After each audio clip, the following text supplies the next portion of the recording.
Well, one of the great pleasures of this job, but also one of my responsibilities, is making sure that we are preserving our nation's treasures so that they can be enjoyed by our children, our grandchildren, our great-grandchildren.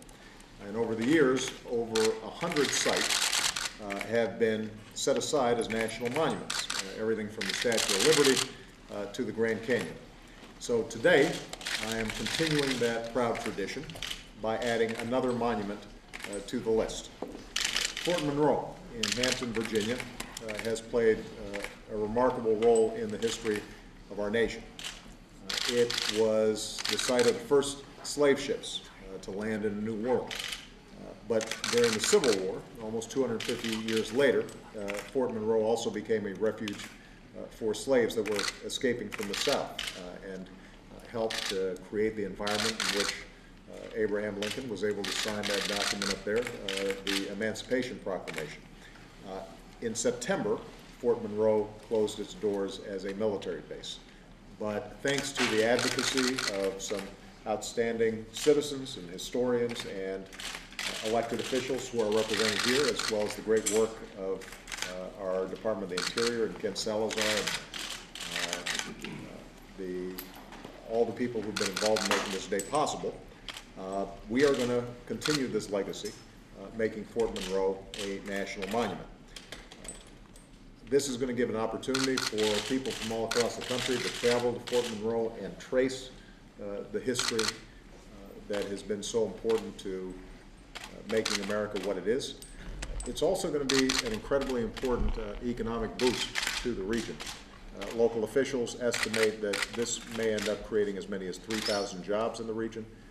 It will add millions of dollars to the local economy in and around Hampton. And so this is a win-win. Not only is it good for the people of that region now, but it also allows us to set aside this incredibly important site for the enjoyment and appreciation of generations to come. So I want to thank everybody who's here for the great work that they've done. I am looking forward to not only visiting myself, but also taking Malia and Sasha down there so they get a little bit of sense of their history. And I thank the Commonwealth of Virginia for giving us this opportunity to appreciate the remarkable history of their state, but also of this country. So with that, I'm going to sign this bill for executive order. There you go. Thank you so much.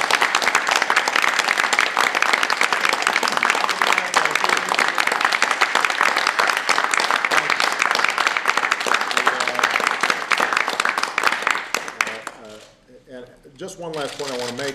As I said, there's a strong economic component to this. We think we can see additional jobs in Virginia as a consequence of this, but for those members of Congress who are here, I still need some action from Congress on the American Jobs Act and other steps. But in the meantime, this is going to make a big difference. And again, I want to thank everybody here, particularly the private citizens who put their time and money and effort into making this day possible. All right? Thank you, everybody. Thank you. Mr. President, Lincoln's lost.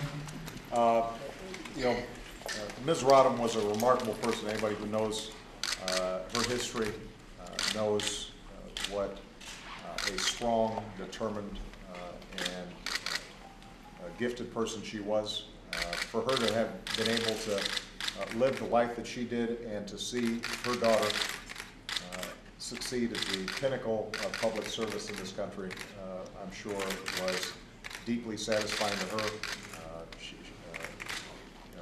My thoughts, Michelle's thoughts, the entire White House's thoughts go out to the entire Clinton family, and I know that she will be remembered as somebody who helped make a difference in this country and this world.